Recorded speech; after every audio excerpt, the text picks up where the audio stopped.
Hi, Narendra. The question on everyone's mind today is religion, traditional religion versus New Age thinking.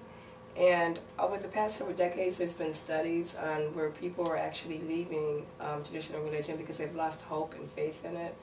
And they've either become atheistic or they've embraced more non-traditional type of religions, such as New Age thinking. And the question is, what are your thoughts on this phenomenon?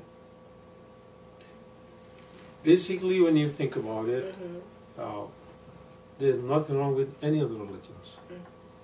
They were all started out with some very high quality master.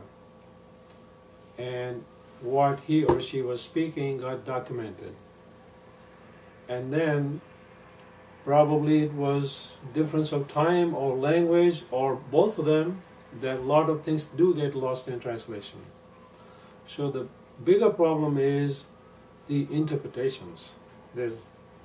Because all religions basically point into just one thing, love of God, and your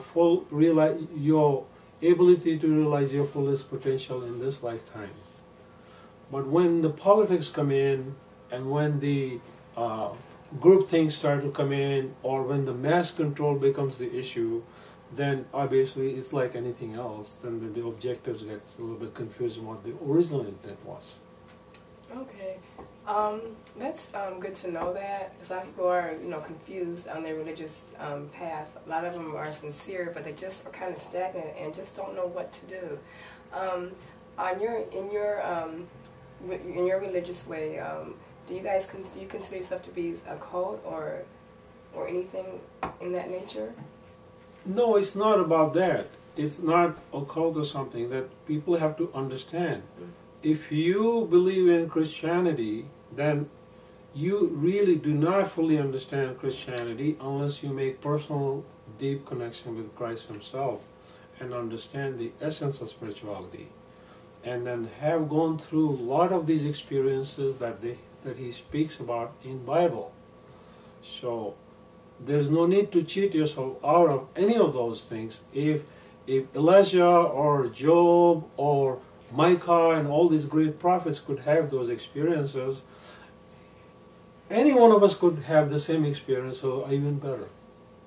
It's the same thing in other religions. If you look at a whole lot of religions, it has had their own prophets and masters. The problem starts when people start comparing. It then becomes like a sport, and in some cases it ends up becoming a blood sport, that we are number one. Actually, the only one who's number one is who's finally followed his own faith and made the connection with God. Without that, you're not understanding it.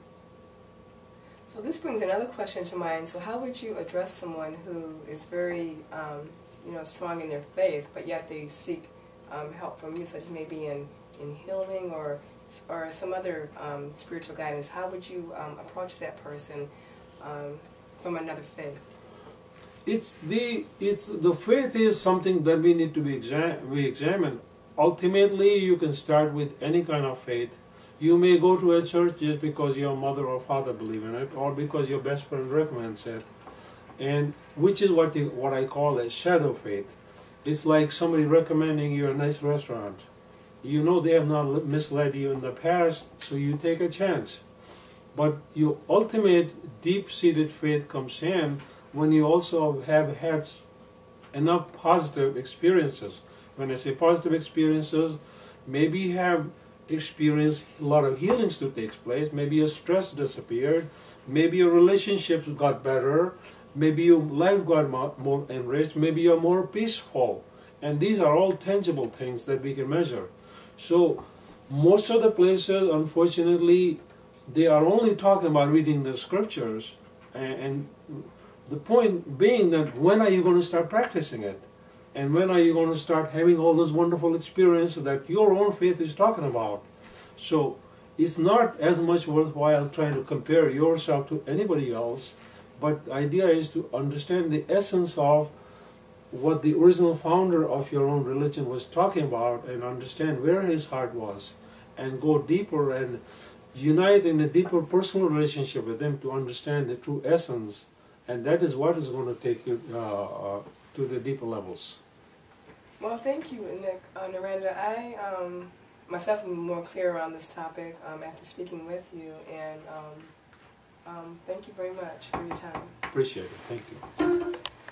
Very good.